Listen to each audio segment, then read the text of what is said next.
నమస్తే అండి. నేను మీ దేవరకొండ ఉమా.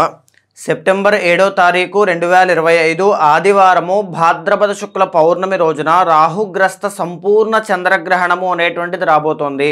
ఇది భారతదేశం ప్రతి ఒక్కరికి కనబడుతుందండి. మీ ప్రాంతంలోనూ ప్రతి రాష్ట్రంలోనూ ఇది కనబడుతుంది. ప్రధానంగా ఈ చంద్రగ్రహణము అనేటువంటిది ఆ 7వ తారీఖు రోజు రాత్రి 9:56 దగ్గర నుంచి స్టార్ట్ అయ్యి 8వ తారీఖు అంటే 12 దాటిన తర్వాత ఆ ఉదయము AM అనేటువంటి టైంలో 1:56 వరకు ఈ చంద్రగ్రహణం కనబడుతుంది. సుమారుగా 3 గంటల 30 నిమిషాల పాటు చంద్రగ్రహణం కనబడుతుందండి. ఈ 3 గంటల 30 నిమిషాలు కూడా వెరీ ఇంపార్టెంట్ టైం. ఈ కాస్మిక్ ఎనర్జీ అనేటువంటిది చాలా హై లెవెల్లో ఉంటుంది. ఈ చంద్రగ్రహణము అనేటువంటిది శతభిష నక్షత్రం, పూర్వభాద్ర నక్షత్రం, కుంభరాశిలో పడుతుంది కాబట్టి మేజర్లీ ధనిష్ట 3, 4 పాదం వాళ్ళు కావచ్చు, శతభిష నక్షత్రం 1, 2, 3, 4 పాదం వాళ్ళు కావచ్చు, పూర్వభాద్ర నక్షత్రం 1, 2, 3 పాదం వాళ్ళు కావచ్చు. ఈ గ్రహణాన్ని ఎట్టి పరిస్థితుల్లోనూ చూడకూడదు. ఆ సమయంలో కొన్ని జాగ్రత్తలు ఏమిటి అంటే, ఆ సమయంలో భోజనం చేయొచ్చా? ఆ సమయం జనరల్లీ రాత్రి కాబట్టి భోజనం చేయాల్సిన అవసరం ఉండదు. కాబట్టి అయినా సరే 7వ తారీఖు రోజు రాత్రి సూర్యాస్తమయం అవ్వకముందే భోజనం చేయడం వల్ల, సరైనటువంటి ఆహార నియమం పాటించడం వల్ల చక్కని ఆరోగ్యం ఉంటుంది. దాన్ని బాగా గమనించండి. గర్భిణీ స్త్రీలైతే ఆ సమయంలో ఎలాంటి అవస్థలు పడాల్సిన అవసరం లేదు. అర్ధరాత్రిది వచ్చి వెళ్ళిపోతుంది కాబట్టి ప్రశాంతంగా నిద్రలో వెళ్ళిపోతుంది కాబట్టి భగవన్ నామస్మరణ చేసుకుని పడుకోండి. ఎలాంటి అవస్థలు ఇబ్బందులు ఏమీ రావు. ప్రత్యేకమైన నియమాలు అవసరం లేదు.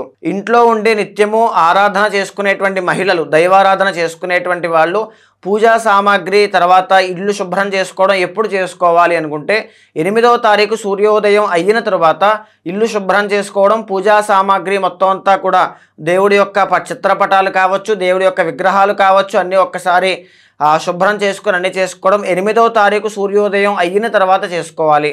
అయితే ప్రధానంగా ఏమిటి అంటే, ఈ యొక్క చంద్రగ్రహణ సమయంలో ఏమేమి చేస్తే మంచిది అంటే, ఎవరైతే స్పిరిచువాలిటీ కోరుకుంటూ ఉన్నారో, మెడిటేషన్ ప్రాక్టీస్ చేస్తూ ఉన్నారో, మంత్ర అనుష్ఠానం చేస్తూ ఉన్నారో, లేకపోతే మంత్రసిద్ధి కావాలి, దైవబలం కావాలి, కష్టాలు ఎక్కువగా ఉన్నాయనుకున్న వాళ్ళు చంద్రగ్రహణ సమయంలో ఏ గ్రహణమైనా సరే ఒక్క నిమిషాన్ని కూడా వేస్ట్ చేయకుండా తనకున్నటువంటి ఉపదేశం ఉన్నటువంటి మంత్రాన్ని సాధన చేయడం ద్వారా కానీ, అనుష్ఠానం కానీ, శ్లోక పారాయణ కానీ, మెడిటేషన్ కానీ ప్రాక్టీస్ చేయడం వల్ల అపారమైనటువంటి శక్తి అనేటువంటిది వస్తుంది. ఆరా అనేటువంటిది కొన్ని 100 రెట్లు డెవలప్ అవుతుంది. ఈ విషయాన్ని బాగా గమనించండి. ఎవరైనా సరే చేయొచ్చు. మీకు ఇష్టమైనటువంటి దైవాన్ని, కులదైవాన్ని తప్పకుండా ఆరాధన అనేటువంటిది చేయండి. అయితే ఈ పూర్వభాద్ర శతభిష నక్షత్రం, ధనిష్ట 3, 4 పాదం వాళ్ళు ఒకవేళ గ్రహణాన్ని చూసినా చూడకపోయినా ఎలాంటి పరిహారము ఆచరించాలి అనేటువంటి చూస్తే 8వ తారీఖు సూర్యోదయం అయిన తర్వాత ఖచ్చితంగా దానం చేయాల్సినవి కేజీంపావు బియ్యం దానంగా ఇవ్వండి, మినువులు దానంగా ఇవ్వండి. ఎందుకు అంటే రాహుగ్రస్తము కాబట్టి మినువులు దానంగా ఇవ్వాలి. వెండి చంద్రబింబము చిన్నది, ఎంత చిన్న సైజ్ అయినా పర్వాలేదు మీ శక్తి బట్టి, వెండి చంద్రబింబము అనేటువంటిది ఒకటి దానంగా ఇవ్వండి. చిన్న రాగి పాత్ర అనేటువంటిది ఒకటి దానంగా ఇవ్వండి. నువ్వుల దానము అనేటువంటిది చేయండి. ఒకవేళ ప్రత్యేకించి పూర్వభాద్ర నక్షత్రం వాళ్ళు కనుక మీరు చూస్తూ ఉంటే వీటితో పాటు కేజీంపావు శనగలు దానంగా ఇవ్వండి. లేదా నానబెట్టిన శనగలు ఆవుకు తినిపించడం వల్ల మీకున్నటువంటి దోషం తొలగిపోతుంది. శతభిష నక్షత్రం వాళ్ళు ప్రత్యేకించి ఇవ్వాల్సిన పని లేదు. ఆ బియ్యము, మినువులు, వెండి చంద్రబింబము, రాగి పాత్ర, నువ్వులు దానం ఇస్తే సరిపోతుంది. ధనిష్ట నక్షత్రం 3, 4 పాదం వాళ్ళైతే తప్పకుండా వీటితో పాటుగా కందులు, కేజీంపావు కందులు దానంగా ఇవ్వడం కానీ, కందులు నానబెట్టి ఆవుకు తినిపించడం కానీ ఖచ్చితంగా చేయండి. మీకున్నటువంటి గ్రహణ ప్రభావం చేత మీరు పడే ఇబ్బందులు కానీ ఏవైనా ఉన్నా ఆ బాధల నుంచి చాలా ఈజీగా బయటకు వస్తారు అని చెప్పచ్చు. సో ఈ విధంగా మనం చూస్తే కనుక ఈ చంద్రగ్రహణ ప్రభావము చేత మేషరాశి వాళ్ళకి ఎలాంటి ప్రభావాలు ఉంటాయి అనేటువంటి దాన్ని మనం చూస్తే, ఈ మేషరాశి నుంచి చూస్తే 11వ స్థానంలో కుంభరాశిలో గ్రహణం పడుతోంది. లేదా కుంభరాశి నుంచి చూస్తే 3వ స్థానంలో మేషరాశి వాళ్ళకి ఈ ప్రభావం అనేటువంటిది ఉంది. ప్రధానంగా మేషరాశి వాళ్ళకి చంద్రగ్రహణం చాలా మేలు చేకూరుస్తుంది అని చెప్పొచ్చండి. అంటే ధన లాభము, మనీ విషయంలో ఉన్న బ్లాకేజెస్ కానీ, రుణబాధలు కానీ, ఆర్థిక సమస్యలతో ఇబ్బంది పడుతున్న వాళ్ళకి కానీ ఈ మేషరాశి వాళ్ళకి చంద్రగ్రహణ ప్రభావం చేత చాలా మంచి జరిగే అవకాశములు ఉన్నాయి. ఒక్కసారి మనం వాళ్ళ యొక్క గ్రహ సంపుటిని అంతా గమనిస్తే కనుక ఈ సెప్టెంబర్ 7వ తారీఖు లేదా సెప్టెంబర్ మాసంలో వాళ్ళకి 6 గ్రహాలు దివ్యంగా యోగిస్తున్నాయండి. 4th and 5th హౌసెస్లో 4, 5 స్థానాల్లో శుక్ర సంచారం అనేటువంటిది అద్భుతంగా యోగిస్తుంది. సినీ నాటక కళారంగంలో ఉన్న వాళ్ళకి, నృత్య గీత వాద్యాది రంగాల్లో ఉన్న వాళ్ళకి, క్రియేటివ్ ఫీల్డ్స్లో ఏఐ వర్చువల్ రియాలిటీలో ఉన్నటువంటి వాళ్ళకి గొప్పదైన అవకాశములు, ఆదరణ అనేటువంటిది చాలా బాగా లభిస్తుంది. 11th హౌస్లో రాహుగ్రహ సంచారం అనేటువంటిది పై అధికారుల దగ్గర నుంచి కానీ, పై ఇంట్లో కుటుంబ సభ్యుల దగ్గర నుంచి కానీ మన్ననలు, ప్రశంసలు, అభినందనలు వచ్చేటువంటి అవకాశం కనబడుతోంది. 17వ తారీఖు తర్వాత నుంచి రవి బలం కనబడుతోంది. ఈ చంద్రగ్రహణ ప్రభావం అనేటువంటిది 10 రోజుల తర్వాత వీళ్ళకి లైఫ్లో చేంజెస్ అనేవి కనబడుతూ ఉన్నాయండి. 17th తర్వాత నుంచి రవి బలం 6th లో కనబడుతోంది. 15th తర్వాత నుంచి బుధుడి యొక్క బలం 6th లో కనబడుతోంది. 12వ తారీఖు వరకు కుజుడి యొక్క బలం అనేటువంటిది కనబడుతోంది. బికాస్ తర్వాత 7వ స్థానంలోకి వెళ్తూ ఉన్నారు కాబట్టి. మనం డీప్గా చూసినట్లయితే రవి బలం 17th తర్వాత పెరిగిన తర్వాత రాజకీయాల్లో ఉన్నటువంటి మేషరాశి వాళ్ళకి మంచి పదవీ యోగం కనబడుతుంది.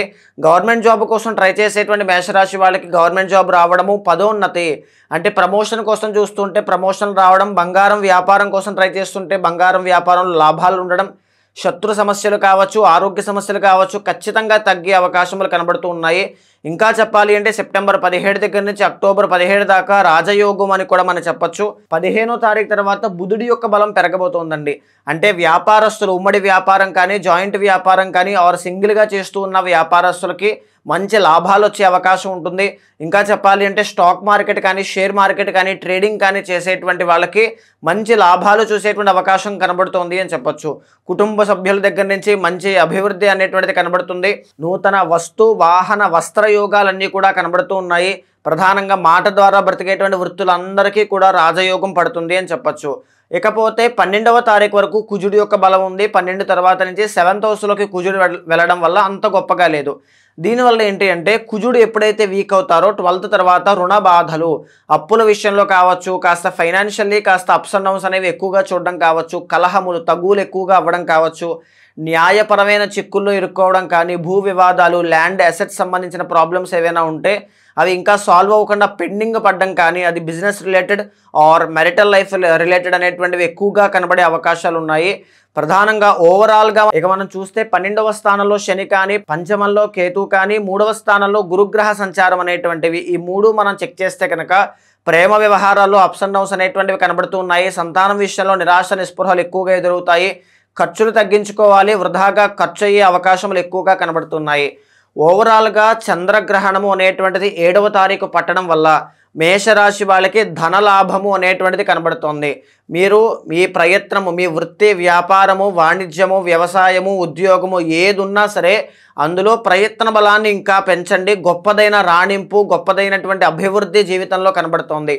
17th తర్వాత నుంచి అనుకున్న పనులన్నీ సకాలంలో పూర్తవడం, తర్వాత అకాల భోజనం చేయడం వల్ల, ఇప్పుడు ప్రజెంట్ వాళ్ళకి రవి బలం లేదండి. దీనివల్ల టైం టు టైం ఫుడ్ తీసుకోకపోవడం వల్ల వచ్చే అనారోగ్య సమస్యలకి అది కారణం అవుతుంది. కానీ 17th తర్వాత నుంచి రవి బలం పెరిగిన తర్వాత ఆ ప్రాబ్లం అనేటువంటిది పోయి చక్కని ఆరోగ్యం అనేటువంటిది ఉంటుంది. శత్రు బాధల నుంచి బయటకు వచ్చి వీళ్ళ యొక్క ఆధిక్యత ప్రదర్శించడం లాంటివి చాలా బాగా కనబడుతూ ఉన్నాయి. అయితే ఈ మాసంలో ప్రత్యేకించి చంద్రగ్రహణం కూడా వీళ్ళకి మేలు చేస్తుంది కాబట్టి గురుబలం పెరగడానికి శివార్చన అంటే స్ఫటిక శివలింగానికి అభిషేకం చేయడం కానీ, శివుడికి పంచామృతాలతో అభిషేకం చేయడం కానీ, సోమవారం నాడు బియ్యము దానంగా ఇవ్వడం కానీ, లేదా 2కైనా 3కైనా 5కైనా అన్నదానం చేయడం కానీ గొప్ప విశేషమైన ఫలితాలు చూస్తారు అని చెప్పచ్చు. సో చూస్తారు కదండి, చంద్రగ్రహణము అనేటువంటిది ఏ రాశుల మీద ఎలాంటి ఎఫెక్ట్స్ అనేటువంటివి చూపిస్తుంది అంటే చాలా మంది ఈ మీనరాశికి సంబంధించి కావచ్చు, కుంభరాశికి సంబంధించి కావచ్చు, మాకు గ్రహణ ప్రభావం ఉంది కదా ఏదో అయిపోతుందని భయపడుతూ ఉంటారు. మీరేమీ టెన్షన్ పడాల్సిన అవసరం లేదు. నేను చెప్పిన ఆ రెమెడీస్ అనేటువంటివి పాటించండి. మీ పర్సనల్ చార్ట్ అనేటువంటిది బలంగా ఉందో లేదో చూసుకోండి. ఒకవేళ మీ పర్సనల్ చార్ట్ బలంగా ఉన్నా, మీ దైవ బలం అనేటువంటిది బలంగా ఉన్నా, మీ ప్రయత్న బలం బలంగా ఉన్నా మీకు ఎలాంటి ఆటంకములు అనేటువంటివి, కష్టములు అనేటువంటివి రావు. నిత్యము కులదేవత ఆరాధన, ఇష్టదైవ ఆరాధన ఎక్కువగా చేయండి. మీకు ఏదైనా సందేహాలున్నా లేదా జాతకం చూపించుకోవాలన్నా మీకు కింద కనిపించే నెంబర్కి కాల్ చేస్తే మా వాళ్ళు మీకు పూర్తి వివరాలు అందిస్తారు.